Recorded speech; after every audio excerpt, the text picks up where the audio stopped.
So we just learned that House Minority Leader Kevin McCarthy will probably blow off the congressional subpoena he received. He would rather commit crimes himself than have to testify about the crimes of Donald Trump. Let's talk about some of the foundational principles of our rule of law. And let's talk about the consequences of Kevin McCarthy deciding to be in contempt of Congress rather than tell the American people about Donald Trump's crimes. Because justice matters.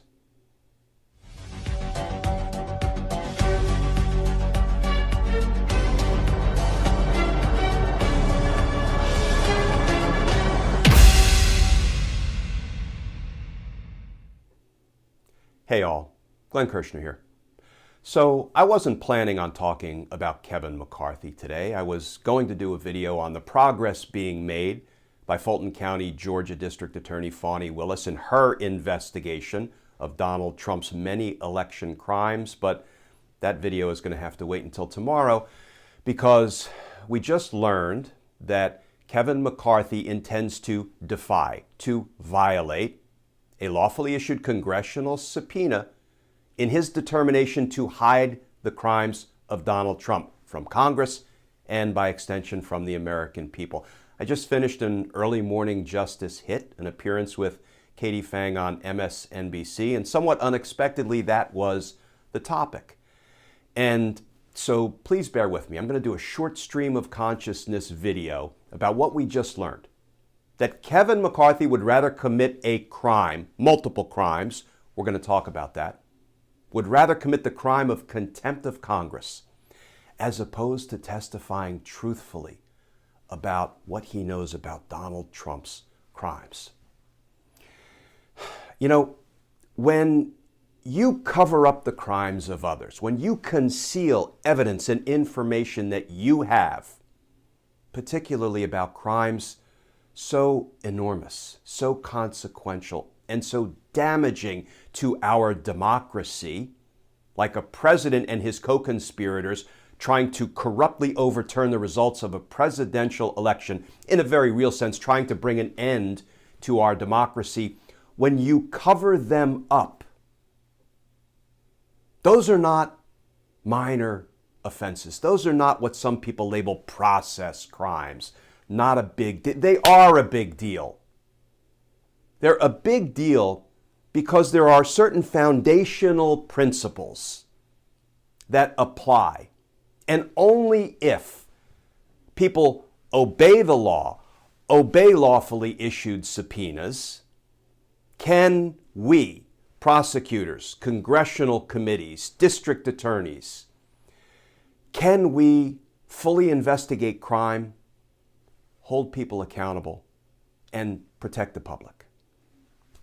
So when Kevin McCarthy gets a lawfully issued congressional subpoena, and make no mistake about it, judges, both in the trial court and the appellate court, have ruled that the J6 committee is lawfully constituted. Accordingly, the subpoenas that they're issuing are lawful and enforceable. When Kevin McCarthy gets one of those subpoenas, and he undoubtedly has information about the crimes of Donald Trump, and he says, I would rather commit the crime of contempt of Congress than have to testify about Donald Trump's crimes. That so undermines the foundational principles of investigations that he has to be held accountable. I believe he will. Because not only will Kevin McCarthy commit the crime of contempt of Congress, the same crime that Mark Meadows committed and was referred for criminal prosecution, that's still being investigated, I think, with an eye toward bringing more serious, more significant charges against Mark Meadows. Steve Bannon committed the crime of contempt of Congress, was referred for prosecution, and is being prosecuted. We're still waiting for DOJ to act on other criminal referrals like Peter Navarro, Dan Scavino.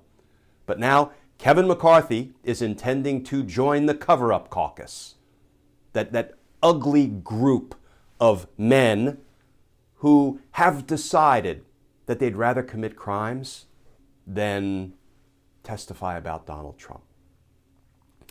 But it's not only the crime of contempt of Congress. We have to look at the other laws that will be violated if Kevin McCarthy chooses to defy a lawfully issued congressional subpoena. There's the big ugly blue book of federal crimes, the United States Code. Under it is actually the District of Columbia Code. I spent decades enforcing the laws in those two big ugly books. But without the ability to compel testimony from witnesses so we can investigate, indict, and prosecute crimes, the whole system falls apart. So when Kevin McCarthy thumbs his nose at a subpoena, yes, he commits the crime of contempt of Congress, but there are some other crimes he commits, and they're right up front in Title 18 of the United States Code, criminal offenses. 18 U.S.C. Section 3, accessory after the fact. I know I've talked about this before, but hopefully this is about to rain down on the head of Kevin McCarthy. You know, Kevin, buckle up, buttercup, because you have a world of hurt coming your way if the rule of law is asserted, and it has to be. Accessory after the fact simply says if you know a crime against the United States has been committed, a crime that violates one of the laws in the big ugly blue book, and you do anything to assist the perpetrator in avoiding being held accountable, you have committed the federal felony of accessory after the fact. That is what Kevin McCarthy is about to do. And he needs to be held accountable because these principles are foundational to the rule of law. The very next crime in that big ugly blue book, 18 United States Code Section 4, is the oddly named crime misprision of a felony. But it's simple. If you know that a crime has been committed against the United States and you conceal evidence of it, you've committed the crime of misprision of a felony. You've committed your own felony. So now this is crime after crime after crime that Kevin McCarthy will commit when he defies that congressional subpoena. And these laws are foundational to our ability to investigate and to hold accountable those who would seek to undermine our democracy. So Kevin McCarthy had better be held accountable for all of these crimes. I believe he will. I know it's taken too long.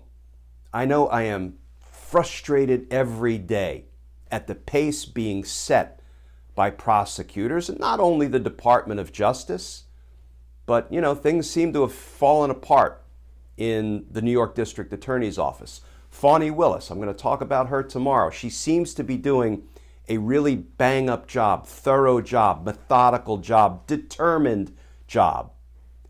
And it looks like we may get to a place of justice with Georgia indicting Donald Trump for his obvious crimes. The Department of Justice feels like it's dragging its feet. Feels like the J6 committee is taking the lead. But hopefully DOJ is going to get there. I believe DOJ is going to get there. But they have to hold the Kevin McCarthys and the Mark Meadows and the Peter Navarros and the Dan Scavinos of the world accountable for trying to destroy the rule of law. Because justice matters. Thank you for bearing with me through that stream of consciousness rant. Please stay safe. Please stay tuned, folks, and I look forward to talking with you all again tomorrow.